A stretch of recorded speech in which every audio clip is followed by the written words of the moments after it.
సగరుడు.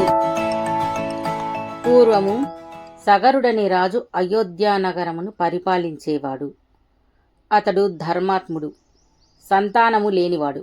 అతని పెద్ద భార్య కేసిని. ఆమె విదర్భరాజ కుమార్తె. ఆమె సత్యమునే పలుకుతుంది. రెండవ భార్య అరిష్టనేమి అనే రాజు కూతురు. ఆమె పేరు సుమతి.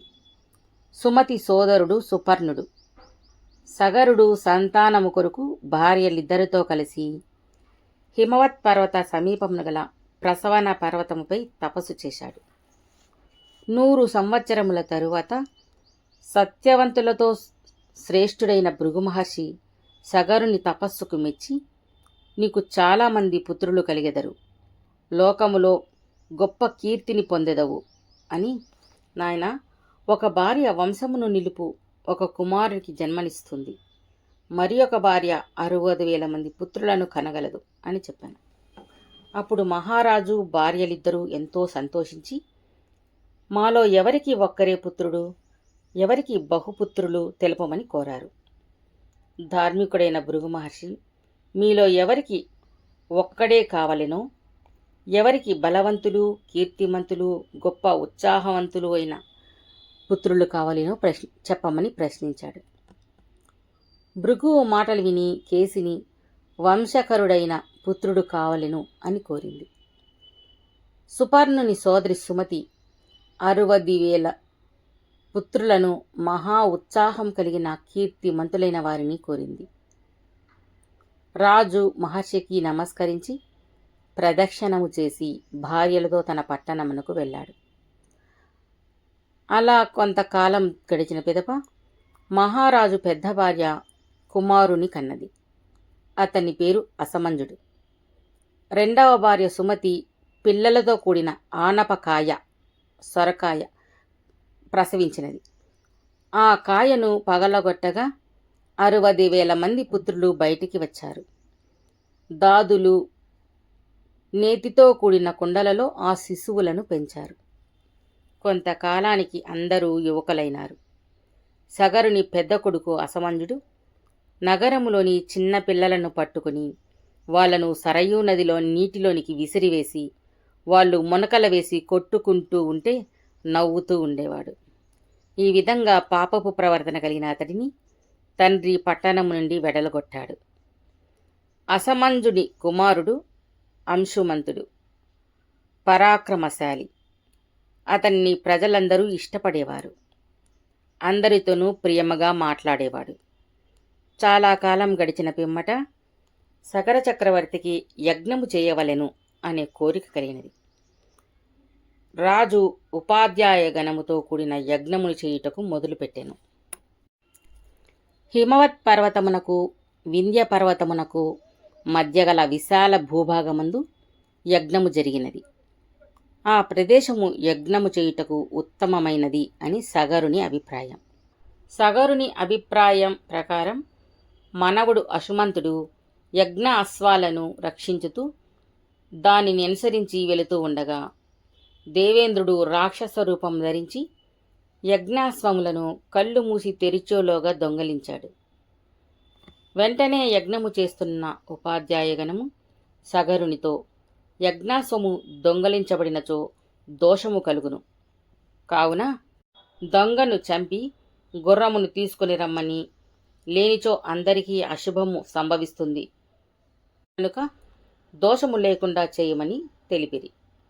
అంతటా సగరుడు తన 60,000 మంది పుత్రులకు యజ్ఞాశ్వమును వెతికి తీసుకుని రమ్మని తెలిపాడు. భూమండలమంతా వెతకండి, కనపడకపోతే గుర్రమును కనపడ వరకు భూమిని తవ్వండి, గుర్రమును దొంగలించిన వానిని వెతకండి, యజ్ఞము చేయుచున్న మేమందరము యజ్ఞదీక్షలో ఇక్కడే ఉండవలెను అనగా మహాబలవంతులైన 60,000 మంది రాజకుమారులు సంతోషించి తండ్రి మాటలకు కట్టుబడి భూమిపై అంతటా వెతికారు. కానీ గుర్రము కనిపించలేదు. అప్పుడు ఒక్కొక్కడు భూమిని త్రవ్వడం మొదలుపెట్టాడు. వజ్రాయుధంతో సమానమైన భుజబలంతో, పిడుగులతో సమానమైన శూలములతో, భయంకరమైన నాగళ్ళు చేత భూమిని తవ్వసాగిరి. ఆ సమయంలో పెద్ద ధ్వని వచ్చెను. 60 యోజనములు భూమిని త్రవ్విరి. వారు త్రవ్వుతున్నప్పుడు అనేకమైన సర్పములు ఇతర ప్రాణులు చంపిరి, జలచరములు చంపబడినవి. అప్పుడు దేవతలు భయపడి బ్రహ్మదేవుని వద్దకు వెళ్ళి అతనిని ప్రసన్నుని చేసుకుని, మహానుభావ, సగరుని కుమారులు భూమినంతయు త్రవ్వుచున్నారు, కొన్ని ప్రాణులను హింసించుచున్నారు అని తెలిపిరి. బ్రహ్మ దేవతల మాటలు విని భయపడుతున్న వారితో, ఈ భూమి అంతయు భగవంతుడైన విష్ణుమూర్తిది. భూదేవి విష్ణుమూర్తి భార్యయే. విష్ణువు కపిల మహర్షి రూపములో భూమిని ఎల్లప్పుడూ ధరిస్తున్నాడు. సగర రాజకుమారులు కపిల మహర్షి కోపాగ్నిచే భస్మమవుతారు. భూమిని త్రవ్వుట పూర్వము నుండి ఉన్నదే. సగరపుత్రులకు వినాశము దగ్గర పడింది అని తెలుపగా దేవతలు సంతోషించి వెళ్ళిపోయారు. సగరులు భూమి తవ్వుతూ ఉండగా పిడుగులు పడ్డట్టు పెద్ద గొప్ప ధ్వని వచ్చింది. అంతటా సగరపుత్రులు తండ్రి వద్దకు వెళ్ళి, తండ్రి, భూమి అంతయు వెతికినాము. బలవంతులైన దేవ, దానవ, రాక్షస, పిశాచ, చోర, సర్పములను చంపివేసినాము. నీ యజ్ఞాశ్వము దొంగలించిన వాడు కాని అశ్వము కాని కనపడలేదు. ఇప్పుడు మేము ఏమి చేయవలేను చెప్పమని అడిగారు. ఆ మాటలకు సగరుడు కోపంగా మరలా భూమిని త్రవ్వి గుర్రమును దొంగను పట్టుకుని తీసుకురమ్మని పలికాడు. తండ్రి మాటలు విని 60,000 మంది కుమారులు పాతాళమునకు వెళ్ళి మరలా త్రవ్వడం మొదలుపెట్టారు. అంతటా అక్కడ వారికి తూర్పు దిక్కున పర్వతమంతటి ప్రమాణము కలిగిన విరూపాక్షము అనే దిగ్గజము భూమిని తన శిరస్సుపై మోస్తూ కనిపించింది. విశ్రాంతికై ఆ దిగ్గజము కదిలినచో భూకంపము కలుగుచుండును. సగరపుత్రులు దానిని చూసి ఆశ్చర్యపడ్డారు. వారు దానికి ప్రదక్షిణ చేసి పడమర దిక్కున త్రవ్వుతూ వెళ్లారు. అక్కడ కూడా మహాపర్వతమంత ఏనుగు కనపడింది. దాని పేరు సౌమనసము. దానికి కూడా ప్రదక్షిణ చేసి సగరకుమారులు ఉత్తర దిశగా వెళ్లారు. అచ్చట మంచువలె తెల్లననైన ఏనుగు భూమిని మోస్తూ ఉన్నది. దానికి ప్రదక్షిణము చేసి సగరపుత్రులు రోషంతో భూమిని తవ్వడం మొదలుపెట్టారు. అలా తవ్వుతూ మహాత్ములు, బలవంతులు అయిన రాజపుత్రులు సనాతనుడైన వాసుదేవ స్వరూపుడైన కపిల మహర్షిని చూశారు. అతనిని చూసి రాజపుత్రులు మహా ఆనందభరితులయ్యారు. ఆ మహర్షి సమీపములోనే తిరుగుతున్న గుర్రమును కూడా చూశారు. ఆ గుర్రమును దొంగలించి యజ్ఞమునకు విఘ్నము కలిగించిన వాడితడే అని గడ్డపారను, నాగలిని, వృక్షములను, రాళ్లను చేతపట్టుకుని కోపముగా, ఆగు ఆగు, మా అశ్వమును నీవే దొంగలించితివి అని పలుకుతూ, ఓరి దుర్బుద్ధి, మేము సగరరాజపుత్రులం అని తెలుసుకో అని పలికారు. అప్పుడు కపిలుడు రోషంతో హుంకారం చేశాడు. కపిలుడు సగర రాజకుమారులందరినీ బూడిద రాసులుగా చేశాడు. ఇక్కడ సగరుడు కుమారుల కోసం చాలా కాలం అయినా తిరిగి రాకపోవడంతో తేజస్సుతో ప్రకాశిస్తున్న మనవుడు అసుమంతునితో, నీవు సూర్యుడివి, విద్యావంతుడివి, పూర్వరాజులకు సమానుడవు, తండ్రులేమైనారో తెలుసుకొనిరా, అట్లే గుర్రమును దొంగలించిన వానిని కూడా తెలుసుకొనిరా.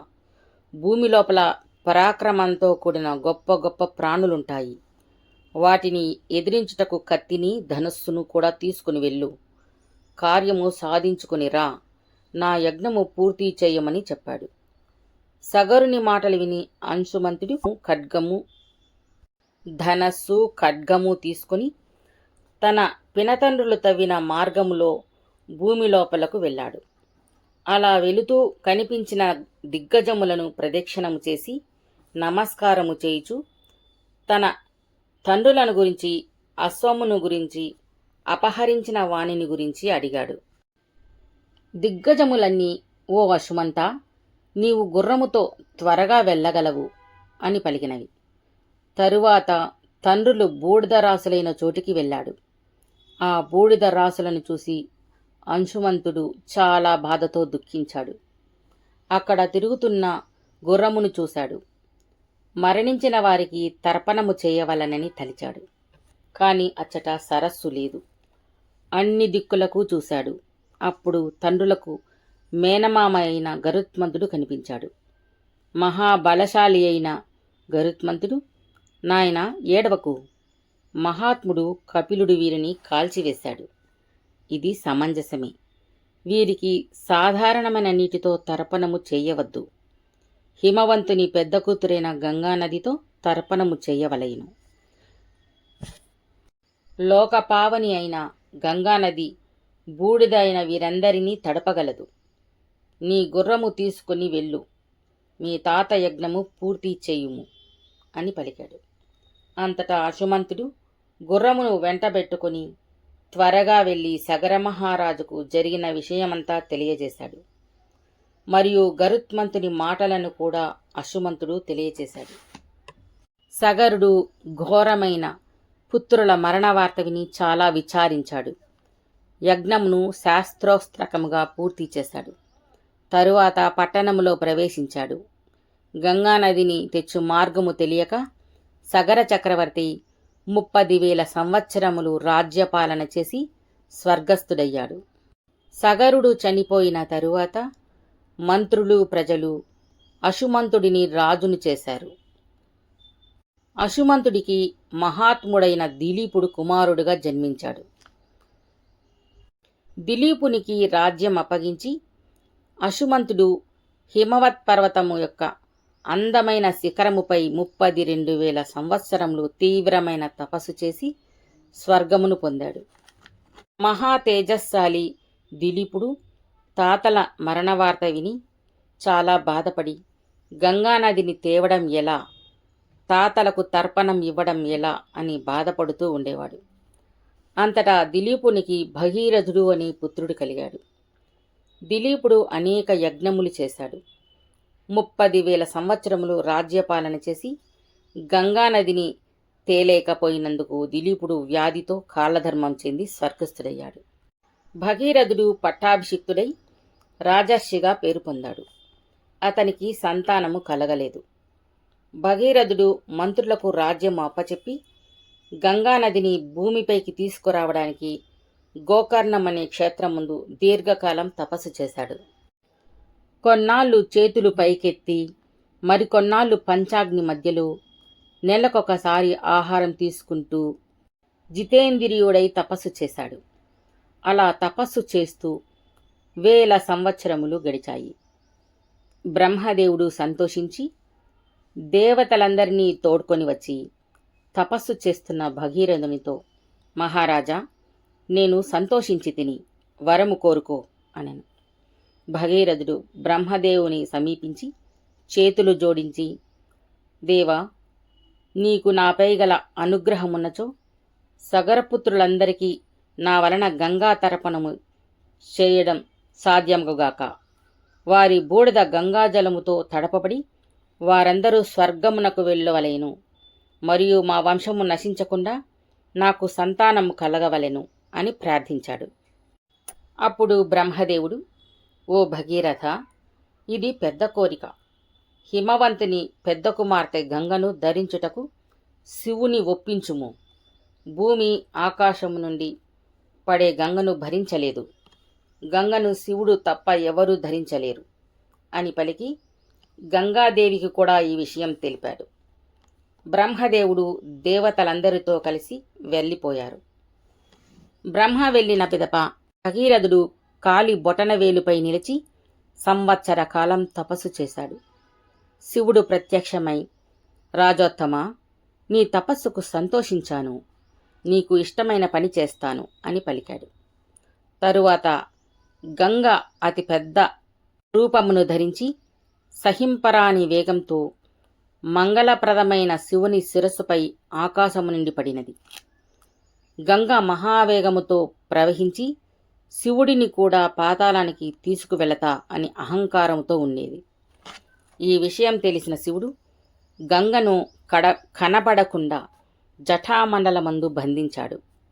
గంగానది బయటకు రాలేక అక్కడే తిరుగుతూ చాలా సంవత్సరములు ఉండిపోయింది. భగీరథుడు గంగను విడవమని తిరిగి తపస్సు చేశాడు. శివుడు సంతోషించి గంగను బిందు సరస్సులో విడిచాడు. తరువాత గంగ 7 పాయలైనది. హ్రాదిని, పావని, నలిని అను పవిత్రమైన 3 పాయలు తూర్పు దిక్కుగా ప్రవహించాయి. సుచక్షువు, సీత, సింధువు అను 3 పాయలు పడమర దిక్కుగా ప్రవహించాయి. 7వ పాయ భగీరథుని వెంట ప్రవహించింది. అందువలన దానికి భగీరథి అని పేరు వచ్చింది. భగీరథుడు దివ్యమైన రథమునెక్కి ముందు నడవగా గంగానది అతని వెనక వచ్చుచుండెను. ఆకాశము నుండి శివుని శిరస్సుపైకి, అక్కడి నుండి భూమిపైకి వచ్చి పెద్ద ధ్వనితో ప్రవహించినది. చేపలు, తాబేళ్లు మొదలైన జంతువులతో నిండి భూమి ప్రకాశించినది. గంగ భూమిపై పడుతుండగా దేవ, ఋషి, గంధర్వ, యక్ష, సిద్ధులు ఆశ్చర్యముగా చూశారు. ఆ గంగ కొన్ని చోట్ల శీఘ్రముగాను, మరి ఒక చోట వంకరగాను, మరి ఒక చోట మెల్లగాను ప్రవహిస్తూ వచ్చుచున్నది. కొన్ని చోట్ల పైకి, కొన్ని చోట్ల కిందికి ప్రవహిస్తూ వస్తున్నది. శివుని శిరస్సు నుండి పడుట వలన ఆ జలం పవిత్రమైనదని అప్పుడు భూమిపై ఉన్న ఋషులు, గంధర్వులు ఆ నీటిని చేతితో తాకారు. శాపవశం చేత భూమిపై ఉన్నవారు గంగలో స్నానం చేసి పాపాలు పోగొట్టుకున్నారు. ఆకాశంలోకి ఎగిరి తమ లోకాలకు చేరారు. అలా గంగ భగీరథుడు రథంపై వెళుతుండగా వెనుక గంగ ప్రవహిస్తూ వస్తున్నది. దేవతలు, ఋషులు, దైత్య, దానవ, రాక్షసులు, గంధర్వ, యక్ష, కిన్నెర, మహాసర్పములు, అప్సరసలు భగీరథుని రథమును అనుసరించి గంగను వెంబడించారు. వారందరూ చాలా సంతోషముగా ఉన్నారు. అంతటా దారిలో జహ్ను మహర్షి యజ్ఞము చేస్తూ ఉన్నాడు. ఆ యజ్ఞ ప్రదేశమునంతయు గంగ ముంచివేసినది. ఆ గంగా నది గర్వము చూసి జహ్ను మహర్షి కోపించి ఆశ్చర్యముగా ఆ గంగా జలమంతా త్రాగివేశాడు. అది చూసి దేవతలు, గంధర్వులు, ఋషులు ఆశ్చర్యపోయారు. మహాత్ముడైన ఆ మహర్షిని పూజించి గంగ నీకు కుమార్తె అని పొగిడారు. సంతోషించిన జహ్ను మహర్షి తన చెవి నుండి గంగను విడిచిపెట్టాడు. అందువలన గంగకు జాహ్నవి, జాహ్నుసుత అనే పేర్లు కూడా వచ్చాయి. గంగ మరలా భగీరథుడిని అనుసరించి సముద్రములో కలిసి పాతాళము చేరింది. భగీరథుడు తన తాత భస్మరాశుల వద్దకు తీసుకుని వెళ్ళగా గంగాజలము ఆ భస్మరాశిని తడిపినది. భగీరథుని తాతలు పాపరహితులై స్వర్గమును అలంకరించారు. అంత బ్రహ్మ వచ్చి భగీరథునితో ఇట్లు పలికాడు. రాజేంద్ర, మహాత్ముడైన సగరుని 60,000 మంది పుత్రులను తరించి స్వర్గము పొందారు. భూలోకములో సముద్రజలం ఉన్నంత వరకు సగరపుత్రులు స్వర్గములో ఉంటారు. ఈ గంగ నీకు పెద్ద కుమార్తె అవుతుంది. నీ పేరుతోనే లోకంలో భాగీరథి అని ప్రసిద్ధి చెందుతుంది. రాజా, గంగను స్వర్గలోకము, భూలోకము, పాతాళలోకములో ప్రవహించటం వలన త్రిపథ అని పిలవబడుతుంది. రాజా, నీవు నీ తాతలకు తర్పణము చేయుము, ప్రతిజ్ఞ నెరవేర్చుకునుము. గొప్ప కీర్తిగల అసుమంతుడు తన కోరిక తీర్చుకోలేకపోయాడు. రాజర్షి గుణవంతుడు నీ తండ్రి దిలీపుడు కూడా గంగను తీసుకురాలేకపోయాడు. నీవు మాత్రమే ప్రతిజ్ఞ నెరవేర్చుకొనగలిగావు. ఎవరికీ సాధ్యం కాని గంగావతరణ సాధించావు. నీవు ఈ గంగా స్నానము చేయుము, పరిశుద్ధుడవై పుణ్యఫలములను అనుభవించెదవు. తాతలకు తర్పణము చేయుము, నీకు శుభమగుగాక. నేను నా లోకమునకు వెళ్ళుచున్నాను, నీవును నీ నగరమునకు పొమ్ము అని పలికి బ్రహ్మదేవుడు వెళ్ళిపోయాడు. రాజర్షి భగీరథుడు తాతలకు తర్పణములు ఇచ్చి శుచియై తన నగరానికి వెళ్ళాడు. గొప్ప సంపద గలవాడై రాజ్యమును చక్కగా పాలించాడు. ఈ కథ వినుట వల్ల ఐశ్వర్యము, యశస్సు, ఆయుర్దాయము, పుత్రులు, స్వర్గ సౌఖ్యాలు కలుగుతాయి. ఇతరులకు వినిపించినచో పితృదేవతలు, దేవతలు సంతోషించెదరు. పాపాలన్నీ నశిస్తాయి.